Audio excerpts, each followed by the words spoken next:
Now, you've probably noticed how more and more rappers have been publicly attaching themselves to conservatism over the past few years. Not quietly, but in ways that are hard to ignore. We saw it clearly in 2016 when Kanye West aligned himself with conservative politics in one of the most public ways possible. If he don't look good, we don't look good. This is our president. It was something about when I put this hat on, it made me feel like Superman. And then there are other cases like Snoop Dogg. Snoop went from publicly saying F Donald Trump and openly mocking rappers who supported him. If you like that nigga, you motherfucking racist. F you and f him. Now what? Draw the line. He drew the lines. Before him, there were no lines. Everybody was everybody. We respected everything. So ain't nobody gonna perform for Donald Trump, huh? Which one of you jigaboo ass gonna be the first one to do it? I'm waiting. I'm gonna roast the fuck out one of you Uncle Tom ass niggas. To later appearing on stage in support of him. Yo, the contrast in the Snoop stuff is wild. I guess maybe he had a change of heart. Or did he? Now for this particular video, let's start with talking about Onika, also known as Nicki Minaj. Now Nicki Minaj over the last few weeks has been making a lot of headlines, and it all started with one specific clip. In it, Nicki publicly thanked Donald Trump while speaking about religious persecution in Nigeria, framing it as a religious freedom issue. She said she felt grateful to be able to freely practice her faith in the United States and praised Trump for taking the situation seriously. I would like to thank President Trump for prioritizing this issue and for his leadership on the global stage. This isn't about taking sides. This is about standing up in the face of injustice. That moment immediately sparked backlash, not just because of what she said, but because of who she aligned herself with. And the Nicki case is especially interesting because for a long time, she's been seen as a figure of empowerment for communities that don't typically align with conservative politics. Her fan base has largely come from people who felt represented by her defiance, her individuality, and her refusal to be told how to exist. So the question then becomes, how does someone with that audience start speaking to an entirely different one? Especially when it's not the audience that's been supporting her music for all these years, right? And to understand that, you have to zoom out, because rappers aligning themselves with Donald Trump didn't start with politics. Long before Donald Trump ever ran for president, rappers were already referencing him in their music, and it almost always came back to one thing: money. Back then, Trump wasn't a political figure. He was a symbol of wealth, dominance, and power. In a culture where success, respect, and status are tied to financial achievement, that symbolism naturally resonated. And even today, that pull is still very much real. But here's the real question: is it really only about money? Or once rappers reach a certain level of fame, criticism, and influence, does something else start pulling them in that direction? And why? Because hip-hop didn't start as a genre that chased influence.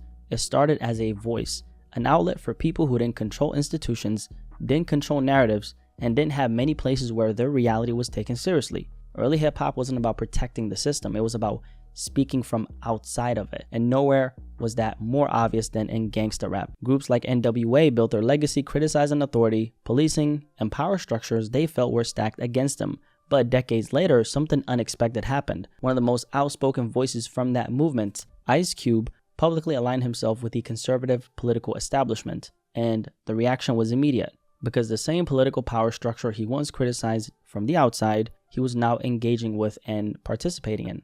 People are really used to seeing black people just go on one side to the Democratic Party. We've been doing that for a long time as a people. We haven't really gained as much as I believe we should, and I believe it's important to engage with both sides. A few years before that, we saw something similar with Kanye West. Kanye made a highly public shift, not just musically or culturally, but politically. And that's when people started asking a deeper question: is this really only about ideology, or is it about what happens when people who built their identity as outsiders gain leverage and start aligning with institutions that offer legitimacy, protection, and influence? Almost a decade ago, rapper Lil Wayne went viral for comments he made about Black Lives Matter during its peak, where he essentially argued that his own success and lived experience made it hard for him to relate to the idea that black people weren't valued in America. A lot of white kids love rap. Yes. What does that say to you? What's the bigger picture of it? I don't want to be bashed because I don't want to sound like I'm on the wrong if there is a side, but I thought that was clearly a message that there was no such thing as racism. When I look out and I come up off the stage, when I'm coming out the bottom of the stage of my show, when I'm on tour, and I open my eyes, I don't have this type of crowd or that type of. My crowd has always been everybody, thank God. He explained his perspective by pointing to his own experience, saying that he's never experienced racism in his lifetime. And when he looks out in the crowd while he's, performing, he sees people of every race supporting him. And for Wayne, that was enough to shape how he saw the world. Wayne's perspective also comes from something deeply personal. When Lil Wayne was a kid, his life was saved by a white police officer he later referred to as Uncle Bob. In interviews, Wayne has talked about how that officer ignored everything else going on and focused solely on saving him, refusing to leave him behind. That moment stayed with Wayne, and so when he later spoke about race, policing, and movements like Black Lives Matter, his views weren't theoretical. They were shaped by a moment where the very authority he was expected to distrust showed up for him when it mattered the most. At the age of 12 years old, I shit myself. They knocked the door down. Everybody jumped over my body. It took one guy to stop right there and cuss everybody that hopped over me out. He was white as snow. The that hopped over me was blacker than me. Yeah, he was a cop, and my life was saved by a white man. I don't know what racism is. I know a good name, Uncle Bob, though. And when someone reaches success and carries experiences like that, it can fundamentally change how they interpret the world around them. Years later in 2021, Lil Wayne got pardoned by US President Donald Trump. The same sense of distance showed up about a year earlier with A$AP Rocky, just expressed more bluntly. Rocky was asked why he hadn't made political music or spoken out more on issues like Black Lives Matter, and his answer made it clear where his life and perspective were at. I think speaking on a subject is fine, but I don't feel like I need to make songs off of it, Rocky said. If I felt like doing it, I would. From his perspective, Rocky didn't see himself as a political voice and didn't feel obligated to become one just because he was black. Why? Because I'm black, I gotta stand up, he asked. What the F am I, Al Sharpton now? What he was really saying was that his position in the world had changed. His environment, his access, and his day-to-day reality no longer matched the conversation being had. And Rocky made that very clear. I live in effing Soho and Beverly Hills. I can't relate, he said. He wasn't protesting, he wasn't organizing, and most importantly, he wasn't living in the environments being debated on the news. He was in studios, around fashion, in women's draws, as he put it, living a completely different reality. And that honestly rubbed a lot of people the wrong way, but it also revealed something important: how distance, success, and environment can reshape how artists see responsibility, identity, and the world around them. You got black people killing each other every day, actually outnumbering the deaths of the police versus, urban people. A$AP Rocky, like a lot of successful artists, was speaking from a place far removed from the realities being debated. And then you also saw the same mindset with Young Thug. A year earlier, when Thug was asked about similar issues, his response was simple: we having fun, we getting money, we iced out. What do you think needs to be changed in the way that black men are policed in America? Leave that up with the critics and the laws and all that. We having fun, we iced out, we having money. No explanation, no engagement, just a clear signal that his world, wealth, success, installation had pulled him away from the conversation entirely. One of the things all these examples have in common isn't ideology, it's position. As artists and people become more successful, more insulated, and more removed from everyday consequences, their relationship to power changes. The urgency to fight back fades. The distance between who they were and who they are grows. And stability starts to matter more than disruption. And yes, that stability often shows up through money, status, and capital. But it's not the love of money itself that drives that shift. Money is just the signal. What's really being chased is protection, legitimacy, and control. The ability to move through the world without friction. So what looks like a political shift on the surface is often a positional one underneath. It's not always about belief, it's about where someone now sits in the world and what they feel like they have to protect. And that's where the pipeline comes in.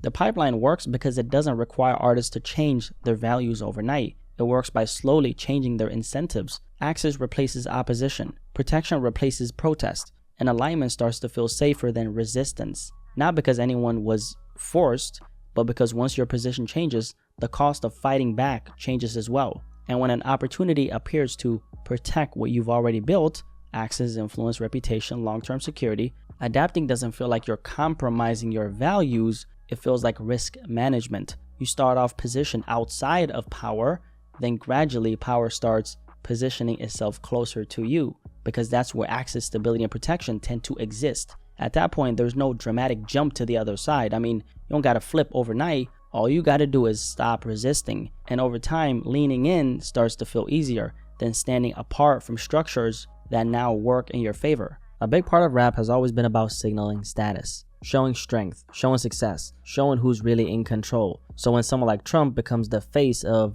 institutional power, a lot of rappers still don't actually see him as a politician first. They see him as the same symbol they've been referencing for decades. That's why for so many hip-hop artists, Trump doesn't register as conservative. He registers as power with a face. Another big part of this pipeline is incentive. There's a very much growing audience on the conservative side that rewards this shift with attention, platforms, and visibility, which is why there are so many conservative influencers popping online these days, right? At the same time, younger generations are becoming more politically vocal and more polarized. And when it comes to rap, youth culture has always driven the genre. Hip-hop follows where young people go. So now that you've got influence at the top, incentives in the middle, and a shifting audience underneath, that combination makes the pipeline feel natural, not forced. Another important piece here is exposure.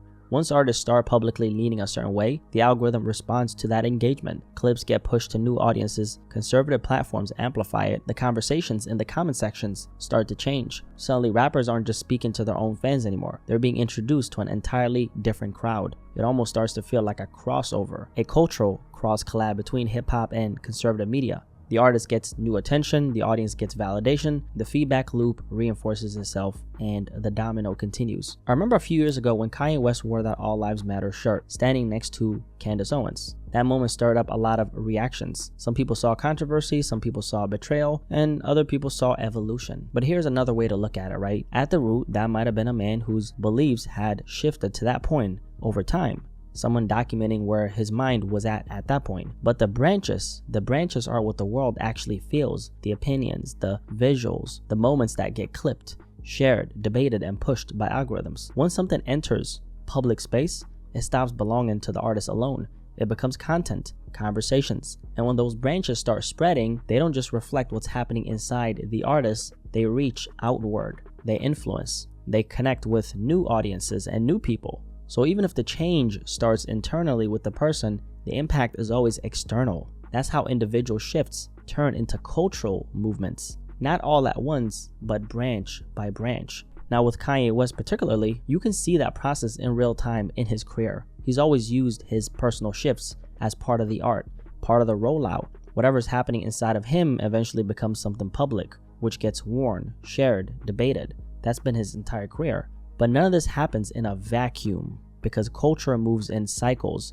It leans one way for a while and then naturally swings back. There was a moment where progressive energy dominated the conversation, where social justice language was everywhere, where certain opinions felt safer to express than others. Now you can really feel the swing, not just politically, but emotionally as well. A lot of people are tired, a lot of people are skeptical, they're reacting to the last news wave. A lot of people feel like what they're experiencing in real life isn't always being acknowledged in public conversations. And when people feel dismissed, they don't move toward silence, they move toward whoever sounds like they're saying what they see. And hip-hop has always been drawn to that energy, that directness, that conviction, saying things plainly, even when it's uncomfortable. So when certain voices start speaking in that tone, it naturally pulls attention. Not because everyone suddenly became conservative, but because cultural momentum always creates curiosity in the opposite direction. It's almost like sun, right? Eventually you start looking for shade. Eventually you kind of want that little cold, Cali breeze. When everything leans one way for too long, people instinctively lean back.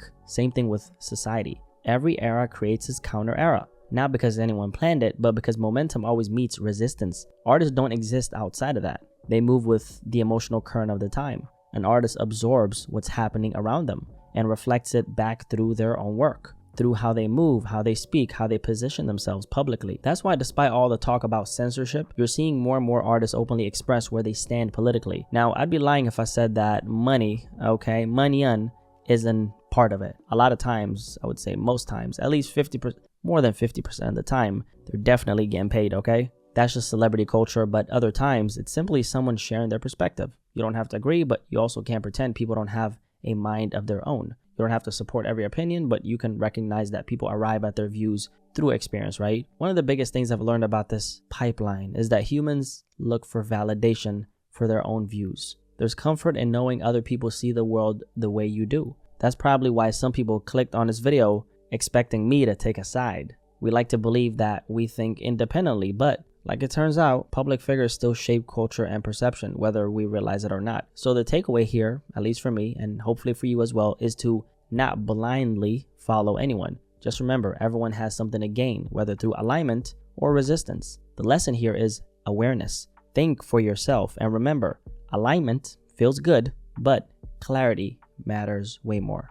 If you made it this far, drop a like on this video and subscribe if you're new here. My name is Blacky Speaks. Nice to meet you. What do you guys think about this conservative pipeline in hip hop? Do you think it's real? And why do you think it exists? Very curious to hear what you guys have to say, and I'll catch you guys in the next video, man. I'm out. Peace.